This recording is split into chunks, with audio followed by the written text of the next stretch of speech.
Hello friends, welcome back to my YouTube channel. Friends, ಎಲ್ಲರೂ ಹೇಗಿದ್ದೀರಾ? ನಾನು ಚೆನ್ನಾಗಿದ್ದೀನಿ, ಹಾಗೆ ನೀವು ಕೂಡ ಚೆನ್ನಾಗಿದ್ದೀರಾ ಅಂತ ಹೇಳ್ಬಿಟ್ಟು ಇವತ್ತಿನ ವ್ಲಾಗ್ ಸ್ಟಾರ್ಟ್ ಮಾಡ್ತಾ ಇದ್ದೀನಿ. ಬೆಳಗ್ಗೆ 5 ಗಂಟೆಗೆ ಎದ್ದು ನಾನು ವ್ಲಾಗ್ ಸ್ಟಾರ್ಟ್ ಮಾಡ್ತಾ ಇದ್ದೆ. ಇನ್ನೇನು ಬೆಳಗ್ಗೆನೇ ಎದ್ದು ನೋಡಿದ್ರೆ ಮಂಜು ಅಂದರೆ ತುಂಬಾ ಸಿಕ್ಕಾಪಟ್ಟೆ ಮಂಜೆಲ್ಲ ಬೀಳ್ತಾ ಇತ್ತು. ಅದಕ್ಕೆ ಹಾಗೆ ವಿಡಿಯೋ ಮಾಡ್ತಾ ನಿಮ್ಮ ಜೊತೆ ಶೇರ್ ಮಾಡ್ಕೊತಾ ಇದ್ದೀನಿ. ಎಷ್ಟು ಮಂಜು ಅಂತ ಹೇಳಿದ್ರೆ ನೋಡ್ತಾ ಇರ್ಬೋದು, ತುಂಬಾ ಮಂಜು ಬೀಳ್ತಾ ಇತ್ತು. ಇಲ್ಲ ಹಾಲು ಕರೆಯೋದಕ್ಕೆ ಅಂತೇಳ್ಬಿಟ್ಟು ಎಲ್ಲ ಓವರಾಗಿ ಎದ್ದೇಳ್ತಾ ಇದ್ರು. ಹಾಗೆ ನಾನು ಕೂಡ ಎದ್ದು ಈಗ ಬೂಸ ತೊಗೊಂಬರೋಣ ಅಂತೇಳ್ಬಿಟ್ಟು ಮೇಲೆ ಬಂದೆ. ಮೇಲೆ ಬೂಸ ಎಲ್ಲ ಇತ್ತು, ಅದಕ್ಕೆ ಹೋಗಿ ಬೂಸ ತೊಗೊಂಬರೋಣ ಅಂತ ಹೇಳ್ಬಿಟ್ಟು ಮೇಲೆ ಬಂದೆ. ತುಂಬಾ ಚೆನ್ನಾಗಿತ್ತು ವ್ಯೂ ಎಲ್ಲನೂ. ಹಾಯ್ ಹಲೋ ನಮಸ್ಕಾರ ಫ್ರೆಂಡ್ಸ್ ಈಗ ನಾನು ಟಿಫನ್ ಎಲ್ಲ ಮಾಡಿ ಮುಗಿಸ್ಕೊಂಡು ಈಗ ಊರಿಗೆ ಹೋಗ್ತಾಯಿದ್ದೀನಿ. ಬನ್ನಿ ಏನಕ್ಕೆ ಹೋಗ್ತಾಯಿದ್ದೀನಿ ಅಂತೇಳ್ಬಿಟ್ಟು ಹೋಗ್ತಾ ಲಾಗಲ್ಲಿ ತಿಳಿಸ್ತೀನಿ. ಈಗ ಅಮ್ಮ ಮನೆಗೆ ಹೋಗ್ತಾಯಿದ್ದೀನಿ. ಟಿಫನ್ ಮಾಡಿ ಬಾಕ್ಸ್ ಹಾಕ್ಕೊಂಡು ಹಾಗೆ ಎತ್ಕೊಂಡು ಹೋಗ್ತಾ.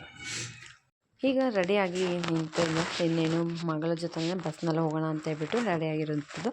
ಹಸ್ಬೆಂಡು ನಾನು ಸ್ವಲ್ಪ ಲೇಟಾಗಿ ಬರ್ತೀನಿ, ನೀನು ಹೋಗು ಅಂತ ಹೇಳಿದ್ರು. ಅದಕ್ಕೋಸ್ಕರ ನಾನೀಗ ರೆಡಿಯಾಗಿ ಹೊರಟಿದ್ದೀನಿ. ಆ ಮಗಳ ಬಸ್ನಲ್ಲಿ ಹೊರಟಿದ್ದೆ. ಈಗ ಮಗಳು ನಾನು ಇಬ್ಬರ ಜೊತೆಲೇ ಹೊರಟ್ವಿ. ಈಗ ಬಂದು ಮಗಳ ಸ್ಕೂಲ್ ಹತ್ರ ಬಂದಾದಮೇಲೆ ಇನ್ನೇನು ಇಳಿದು ಈಗ ನಾನು ಬಸ್ಗೆ ಅಂತೇಳ್ಬಿಟ್ಟು ಹೊರಟಿದ್ದೀನಿ. ನಡ್ಕೊಂಡು ಹೋಗ್ತಾಯಿದ್ದೆ. ಇನ್ನೇನು ಸ್ವಲ್ಪ ದೂರದಲ್ಲೇ ಅಲ್ವಾ ಇರೋದು, ಹಾಗಾಗಿ ಬಸ್ಸಲ್ಲಿ ಹೋಗ್ತೀನಿ. ಇನ್ನೇನು ಬಸ್ ಕೂಡ ಸಿಕ್ತು. ಬಸ್ ಇಳಿದು ಮನೆಗೆ ಬಂದೆ. ಮನೆಗೆ ಬರೋಷ್ಟ್ರಲ್ಲಿ ಅಮ್ಮ ಔಟ್ಸೈಡಿದ್ರು. ಅದಕ್ಕೆ ಹಾಗೆ ಫೋನ್ ಬಂದುಬಿಟ್ಟಿದ್ಯಾ ಅಂತೇಳ್ಬಿಟ್ಟು ಇಲ್ಲಿ ಬಂದು ಮಗನ ಕರ್ಕೊಂಬಂದು ಬಿಟ್ಟಿದ್ವಿ. ಅವ್ನು ನೋಡಿ ನಾನು ಬಂದು ಖುಷಿನಲ್ಲಿ ಅಂತೂ ಅವ್ನಿಗೆ ಸಿಕ್ಕಾಪಟ್ಟೆ ಖುಷಿಯಾಗೋಯ್ತು. ಅದಕ್ಕೆ ತುಂಬಾ ಖುಷಿಯಾಗಿ ಮುತ್ತೆಲ್ಲ ಕೊಡ್ತಾ ಇದ್ದ. ಈಗ ಅಂತೂ ಅವ್ನಿಗಂತೂ ಸಿಕ್ಕಾಪಟ್ಟೆ ಖುಷಿ ಆಗ್ಬಿಟ್ಟಿತ್ತು ನಾವು ಬಂದಿದ್ದು ನೋಡಿ. ಮತ್ತು ಅವರ ಆಂಟಿಗೆಲ್ಲ ಹೇಳ್ತಾ ಇದ್ದೆ, ನಾನು ಊರಿಗೆ ಹೋಗ್ತೀನಿ ಅಂತೇಳ್ಬಿಟ್ಟು. ಅಷ್ಟರಲ್ಲಿ ಅಕ್ಕ ವಿಡಿಯೋ ಕಾಲಲ್ಲಿದ್ದರು. ಅದನ್ನೇ ತೋರಿಸಿ ಹೇಳ್ತಾಯಿದ್ದೆ. ಅವ್ರ ಅಮ್ಮ ಬಂದಿದ್ದಕ್ಕೆ ಅವ್ನು ಹೇಳಿದ ಮಾತು ಕೇಳೋದಿಲ್ಲ ಅಂತೇಳ್ಬಿಟ್ಟು ವಿಡಿಯೋ ಕಾಲಲ್ಲಿ ತೋರಿಸ್ತಾ ಇದ್ದೆ. ಅದಕ್ಕೆ ನಾನು ಕರ್ಕೊಂಡು ಹೋಗೋದಿಲ್ಲ, ಇಲ್ಲೇ ಬಿಟ್ಬಿಟ್ಟು ಹೋಗ್ತೀನಿ ಅಂದಿದ್ದಕ್ಕೆ ಅವನು ಅಳ್ತಾ ಇದ್ದಾನೆ. ಆಲ್ರೆಡಿ ನೋಡಿ ಬಟ್ಟೆ ಎಲ್ಲ ಪ್ಯಾಕ್ ಮಾಡಿಕೊಂಡು ಎತ್ಕೊಬಂದಿದ್ದಾನೆ. ನಡಿ ಹೋಗೋಣ ಊರಿಗೆ ಅಂತ ಹೇಳ್ಬಿಟ್ಟು.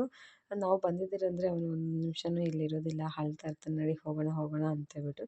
ನಾವು ಇನ್ನೂ ಒಂದು ಸ್ವಲ್ಪ ದಿವಸ ಇಲ್ಲೇ ಇರಲಿ, ಯಾಕೆಂದರೆ ಮಳೆ ಎಲ್ಲ ಬೀಳ್ತಾ ಇದೆ. ಅವನು ಊರಿನಲ್ಲಿ ಇರೋದಿಲ್ಲ, ಯಾವಾಗಲೂ ನೋಡಿದ್ರು ಆಚೆ ಆಟ ಆಡ್ತಾ ಇರ್ತಾನೆ. ಅದಕ್ಕೆ ಅಪ್ಪ ಮನೆಯಲ್ಲೇ ಸ್ವಲ್ಪ ದಿವಸ ಇರಲಿ ಅಂತೇಳ್ಬಿಟ್ಟು ಕರ್ಕೊಂಡ್ಬಂದು ಬಿಟ್ಟಿರೋಂಥದ್ದು. ಈಗ ನಾನು ಸ್ವಲ್ಪ ಕೆಲಸ ಇದೆ ಅಂತ ಬಂದನಲ್ವಾ, ಹಾಗಾಗಿ ಈಗ ಅವನು ಕೂಡ ರೆಡಿಯಾಗಿ ಕೂತ್ಕೊಂಡಿದ್ದಾನೆ ಊರಿಗೆ ಹೋಗ್ತೀನಿ ಅಂತೇಳ್ಬಿಟ್ಟು. ಈಗ ಅವನಿಗೆ ಸ್ವಲ್ಪ ಸಮಾಧಾನ ಎಲ್ಲ ಮಾಡಬೇಕು. ನಾನು ಇನ್ನೇನು ಊರಿಂದ ಬೆಳಗ್ಗೆ ಟಿಫನ್ ಎಲ್ಲ ಮಾಡಿ ತೊಗೊಂಡು ಬಂದಿದ್ದೆ. ಎಮ್ಮಿ ಟೊಮೆಟೊ ಬಾತ್ ರೆಡಿ. ನಮ್ಮ ಶಯನ್ ಇಲ್ಲಿದ್ದಾನೆ ಅಂತ ಹೇಳ್ಬಿಟ್ಟು ಟೊಮೆಟೊ ಬಾತ್ ಮಾಡಿ ಎತ್ಕೊಂಡು ಬಂದಿದ್ದೀನಿ. ಅವ್ನು ನೋಡಿದ್ರೆ ಬೇಡವಂತೆ, ಅವ್ನು ತಿನ್ನಲ್ವಂತೆ. ನನ್ನ ತಂಗಿ ನಾವು ನಾಷ್ಟ ಮಾಡಿ ತಿನ್ಬಿಟ್ಟು ಬಾಸ್ಗೆ ಹಾಕೊಂಡು ಬಂದಿದ್ದೀನಿ. ಇನ್ನು ಇವಾಗ ಅಡುಗೆ ಮಾಡ್ತಾ ಇದ್ದಾಳೆ ನೋಡಿ. ನಾವು ಸ್ವಲ್ಪ ಸ್ಲೋ. ಏನು ಮಾಡೋದು, 10 ಗಂಟೆ ಆಗಿದೆ. 9:30 ಅನ್ನ ಆಗೈತೆ ನೋಡು. ಸಾರ್ಕೆಲ್ಲ ಬೆಂದೈತೆ. ಮುದ್ದೆಗೆ ಇಡಬೇಕು ಅಷ್ಟೇ. ಇದೆಲ್ಲ ಹಾಕ್ಬಿಟ್ಟು ಊರ್ಗೆ ಹೋಗ್ಬೇಕು ಅಂತ ಹೇಳ್ತಾವನೆ. ಸ್ಕೂಲ್ಗೆ ಬರಲ್ಲಂತೆ ನಮ್ಮ ಸ್ಕೂಲ್ಕ. ಶೇನ್, ಇವಾಗ ನಿಮ್ಮ ಅಮ್ಮನ ಸ್ಕೂಲ್ ಕರ್ಕೊಂಡು ಹೋಗೋದು, ನಮ್ಮ ಸ್ಕೂಲ್ಕ ಊರ್ಕಿಲ್ಲ. ಗಲಾಟೆ ಮಾಡ್ತಾ ಇದ್ದಾನೆ ಊರಿಗೆ ಬರಬೇಕು ಅಂತ ಹೇಳ್ಬಿಟ್ಟು. ಅದಕ್ಕೆ ಅಮ್ಮ ಮತ್ತು ತಂಗಿ ಎಲ್ಲ ಹೇಳ್ತಾರೆ ಕರ್ಕೊಂಡು ಹೋಗಲ್ಲ, ಇಲ್ಲೇ ಇರಬೇಕು ಅಂತ. ಅದಕ್ಕೆ ಅವನು ಅಳ್ತಾ ಇದ್ದಾನೆ. ನಾನು ಸ್ವಲ್ಪ ಬ್ಯಾಂಕಲ್ಲಿ ಕೆಲಸ ಇದೆ ಅಂತ ಹೇಳಿ ನಾನು ಊರಿಗೆ ಬಂದಿರೋಂಥದ್ದು. ಈಗ ಬ್ಯಾಂಕಲ್ಲಿ ಸ್ವಲ್ಪ ಲೇಟಾಗಿ 10-10:30ಗೆ ಬ್ಯಾಂಕ್ ಓಪನ್ ಆಗುತ್ತೆ. ಹೋಗಿ ಸ್ವಲ್ಪ ಕೆಲಸ ಮುಗಿಸ್ಕೊಂಡು ಬರಬೇಕು, ಅದಕ್ಕೋಸ್ಕರ ಬಂದೆ. ಇವ್ನು ನೋಡಿದ್ರೆ ತುಂಬಾ ಗಲಾಟೆ ಮಾಡ್ತಾ ಇದ್ದಾನೆ ಊರಿಗೆ ಬರ್ತೀನಿ ಅಂತ ಹೇಳ್ಬಿಟ್ಟು. ಅದಕ್ಕೆ ನಾನು ಬ್ಯಾಂಕ್ ಹೋಗಿ ಬರ್ತೀನಿ ಅಂದರೆ, ನಾನು ಕೂಡ ಬರ್ತೀನಿ ನಿನ್ನ ಜೊತೆ ಬ್ಯಾಂಕಿಗೆ ಅಂತ ಹೇಳ್ತಿದ್ದೆ. ಅದಕ್ಕೆ ಬೇಡ, ಮಕ್ಕಳನ್ನೆಲ್ಲ ಕರ್ಕೊಂಡು ಹೋಗ್ಬಾರ್ದು ಅಂತ ಹೇಳ್ಬಿಟ್ಟು ಹೇಳ್ತಾ ಇದ್ದೆ. ನೋಡಿ ಎಷ್ಟು ಹಠ ಮಾಡ್ತಾನೆ ಅಂದರೆ, ತಂದೆ ತಾಯಿ ಜೊತೆಯಲ್ಲಿದ್ದರೆ ಅವ್ರಿಗೆ ಏನೋ ಒಂದು ಖುಷಿ. ದೂರ ಇಟ್ಟಿರೋದಕ್ಕೆ ಅವ್ನಿಗೆ ಎಲ್ಲಿ ಬಂದು ಏನು ಗೊತ್ತಾ, ಮಕ್ಕಳು ಯಾರೂ ಇಲ್ಲ ಆಟ ಆಡೋದಕ್ಕೆ. ಅಜ್ಜಿ ತಾತ ಮತ್ತು ಅವ್ರ ಆಂಟಿ ಇದ್ದಾರೆ, ಇನ್ನು ಯಾರೂ ಇದ್ದಾರೆ. ಮಕ್ಕಳ ಜೊತೆ ಎಲ್ಲ ಹೋಗೋದಿಲ್ಲ ಆಟ ಆಡೋದಕ್ಕೆ. ಅದಕ್ಕೋಸ್ಕರ ಅವ್ನಿಗೆ ಬೋರ್ ಆಗುತ್ತೆ. ಊರಲ್ಲಿ ಬಂದು ಮಕ್ಕಳು, ಅವ್ನಿಗೆ ಫ್ರೆಂಡ್ಸ್ ಎಲ್ಲ ಜಾಸ್ತಿ ಇದ್ದಾರೆ ಊರಲ್ಲಿ. ಯಾವಾಗ ನೋಡಿದ್ರೆ ಅವ್ರ ಜೊತೆ ಆಟ ಆಡ್ತಾ ಇರ್ತಾನೆ. ಇಲ್ಲಿ ನೋಡಿದ್ರೆ ತುಂಬಾ ಗಲಾಟೆ ಮಾಡ್ತಾ ಇದ್ದ. ಅದಕ್ಕೆ ಮಾವ ಎಲ್ಲ ಬಂದಿದ್ದರು. ಅದಕ್ಕೆ ಹೇಳ್ತಾ ಇದ್ದೆ ಅವನ ಹತ್ರ, ಹಾಗೆ ಅಳ್ತಾ ಇರ್ತಾನೆ ಸ್ವಲ್ಪ ಹೊತ್ತು. ನೀವು ಇದ್ದರೆ ಹಾಗೆಯೇ, ನೀನು ಹೋಗು ನೀನು ಅಂತ ಹೇಳ್ಬಿಟ್ಟು ಹೇಳ್ತಾ ಇದ್ದೆ. ಅದಕ್ಕೆ ನಾನು ಬ್ಯಾಂಕ್ ಬುಕ್ಕೆಲ್ಲ ತೊಗೊಂಡು ಬ್ಯಾಂಕ್ಗೆ ಹೋಗಿ ಬರ್ತೀನಿ, ನೀನು ಇಲ್ಲೇ ಇರು ಅಂತ ಹೇಳ್ಬಿಟ್ಟು ಹೋಗ್ತಾ ಇದ್ದೆ. ನೋಡಿ ಎಷ್ಟೊಂದು ಅಳ್ತಾ ಇದ್ದಾನೆ ಅಂದರೆ, ಒಂದು ಕ್ಷಣ ಮನಸ್ಸಿಗೆ ತುಂಬ ಬೇಜಾರಾಗುತ್ತೆ ಅವ್ನು ಅಳೋದು ನೋಡಿ. ಇನ್ನೇನು ಬ್ಯಾಂಕ್ಗೆ ಹೋಗಿ ಎಲ್ಲ ಬಂದೆ, ಕೆಲಸ ಮುಗಿಸ್ಕೊಂಡು ಬರೋಷ್ಟ್ರೊಳಗೆ ಒಂದು 12:30 ಆಗೋಯ್ತು. ಬಂದೀಗ ಊಟ ಎಲ್ಲ ಮುಗಿಸ್ಕೊಂಡು ಊರಿಗೆ ಹೊರಡ್ತೀನಿ. ಮತ್ತೆ ನಾನು ರಿಟರ್ನ್ ಊರಿಗೆ ಹೋಗಬೇಕು. ತಂಗಿ ಬೆಳಗ್ಗೆ ಸಾಂಬಾರು ಮಾಡ್ತಾಯಿದ್ದಲ್ವ, ಹುರುಳಿಕಾಳು ಮತ್ತು ಮುಲ್ಲಂಗಿ ಬೀನ್ಸ್ ಹಾಕಿ ಹುಳಿ ಸಾಂಬಾರು ಮಾಡಿದ್ಲು. ನಾನು ಊಟ ಎಲ್ಲ ಮುಗಿಸ್ಕೊಂಡು ಇನ್ನೇನು ಹೊರಡ್ತಾ ಇದ್ದೀನಿ. ಊರಿಂದ ಬಂದು ಈವ್ನಿಂಗ್ ರೆಡಿಯಾಗಿ ಮದುವೆಗೆ ಹೋಗೋಣ ಅಂತೇಳಿ ರೆಡಿಯಾಗಿದ್ದೆ.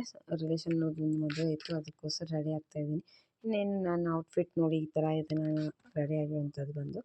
ಈಗ ಈ ಥರ ಕಾಣ್ತಾ ಇದೆ. ಹೇಗೆ ಕಾಣ್ತಾ ಇದ್ದೀನಿ ಅಂತೇಳ್ಬಿಟ್ಟು ಕಮೆಂಟ್ ಮಾಡಿ. ಹಾಗೆಯೇ ನನಗಂತೂ ತುಂಬ ಇಷ್ಟ ಆಯಿತು. ಸಿಂಪಲಾಗಿ ನಾನು ಯಾವಾಗಲೂ ರೆಡಿ ಆಗೋ ಥರ ಇವತ್ತು ಕೂಡ ನಾನು ರೆಡಿಯಾಗಿದ್ದೀನಿ.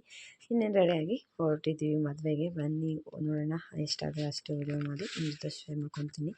ಇಲ್ಲಿ ನೋಡ್ತಾ ಇರ್ಬೋದು, ಔಟ್ ಸೈಡು ಡೆಕೋರೇಷನ್ ಮಾಡಿರೋಂಥದ್ದು ತುಂಬಾ ಚೆನ್ನಾಗಿತ್ತು. ಡೆಕೋರೇಷನ್ ಅಂತೂ ನನಗಂತೂ ತುಂಬಾ ಖುಷಿಯಾಗೋಯಿತು. ಈ ಡೆಕೋರೇಷನ್ನ ನೋಡಿ ತುಂಬ ಚೆನ್ನಾಗಿತ್ತು. ಹಾಗೆ ಹೋಗ್ತಾ ವೆಲ್ಕಮ್ ಡ್ರಿಂಕ್ಸ್ ಮತ್ತು ಸ್ನ್ಯಾಕ್ಸ್ ಇಟ್ಟಿದ್ರು. ಮತ್ತು ನಮ್ಮ ಮಗಳು ಮತ್ತು ಹಸ್ಬೆಂಡ್ ಎಲ್ಲ ತೊಗೊತಾಯಿದ್ರು. ಇಲ್ಲಿ ಗಣೇಶ ಇಟ್ಟಿದ್ರು, ವೆಲ್ಕಮ್ ಮಾಡೋಕ್ಕೆ ಗಣೇಶ ಇತ್ತು. ಹಾಗೆಯೇ ಒಂದು ಫೋಟೋ ಎಲ್ಲ ತೊಗೊಂಡು ಈಗ ಮೇಲೆ ಹೋಗ್ತಾ ಇದ್ವಿ. ತುಂಬ ಅಂದರೆ ತುಂಬಾ ಚೆನ್ನಾಗಿ ಮಾಡಿದ್ರು ಡೆಕೋರೇಷನ್. ಹಸ್ಬೆಂಡ್ ರಿಲೇಷನ್ ಕಡೆ ಮದುವೆ ಇದು, ಹಾಗಾಗಿ ಹೊರಟಿದ್ವಿ. ಮಗಳನ್ನ ಕರ್ಕೊಂಡೋಗಿದ್ವಿ. ಮಗ ಊರಲ್ಲೇ ಇದ್ದಾನಲ್ವ, ಅದಕ್ಕೋಸ್ಕರ ಮಗನ ಬಿಟ್ಟು ನಾವು, ಮಗಳು ಮತ್ತು ಹಸ್ಬೆಂಡ್ ಇಷ್ಟು ಜನ ಹೋಗಿದ್ವಿ. ಗಣೇಶ ಹತ್ರ ಒಂದು ಫೋಟೋ ಎಲ್ಲ ತೊಗೊಂಡು ಇನ್ನೇನು ಹೊರಟ್ವಿ. ಹೋಗೋಷ್ಟರಲ್ಲಿ ನನ್ನ ಫ್ರೆಂಡ್ ಇದ್ದರು, ಅದಕ್ಕೆ ಫ್ರೆಂಡ್ ಜೊತೆಯಲ್ಲಿ ಒಂದು ಫೋಟೋ ಸೆಲ್ಫಿ ಇರ್ಬೋದು ಜೊತೆಯಲ್ಲಿ ನಾನು ಎಲ್ಲನೂ ತೊಗೊಂಡ್ವಿ. ನನಗಂತೂ ತುಂಬ ಖುಷಿ ಆಯಿತು ಮದುವೆಗೆ ಹೋಗಿ. ಅದು ಮದುವೆನಲ್ಲಂತೂ ತುಂಬಾ ಚೆನ್ನಾಗಿತ್ತು ಡೆಕೋರೇಷನ್ಸ್ ಎಲ್ಲನೂ ಅಷ್ಟೇ. ಸಿಕ್ಕಾಪಟ್ಟೆ ಖುಷಿ ಆಯಿತು. ಮತ್ತು ಫ್ರೆಂಡ್ಸು ಮತ್ತು ರಿಲೇಷನ್ಸ್ ಎಲ್ಲ ಸಿಕ್ಕಿದ್ರು. ಅವ್ರ ಜೊತೆ ಎಲ್ಲ ಮಾತಾಡ್ತಾ ಸ್ವಲ್ಪ ಹೊತ್ತು ಹಾಗೆಯೇ ಇದ್ವಿ. ಆಮೇಲೆ ಇನ್ನೇನು ಮುಗಿಸ್ಕೊಂಡು ಊಟ ಎಲ್ಲ ಮುಗಿಸ್ಕೊಂಡು ಇನ್ನೇನು ಹೊರಟ್ವಿ ಮನೆಗೆ. ತುಂಬ ಹೊತ್ತೇನೂ ಇದ್ದಿಲ್ಲ, 2 ಮದುವೆ ಇತ್ತು, ಅದಕ್ಕಾಗಿ 2 ಮದುವೆನೂ ಮುಗಿಸ್ಕೊಂಡು ಹೋಗಬೇಕಾಗಿತ್ತು.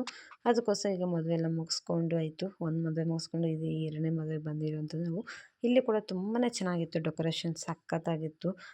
ಯಾಕಂದರೆ ಹೆಚ್ಚಾಗಿ ಹೋಗೋ ಸಲ ಏನೂ ಮಾಡಿರಲಿಲ್ಲ. ಇನ್ನೇನು ಮದುವೆ ಎಲ್ಲ ಮುಗಿಸ್ಕೊಂಡು ಮನೆಗೆ ಬಂದು ಇವತ್ತಿನ ವಿಡಿಯೋ ಇದಾಗಿದೆ.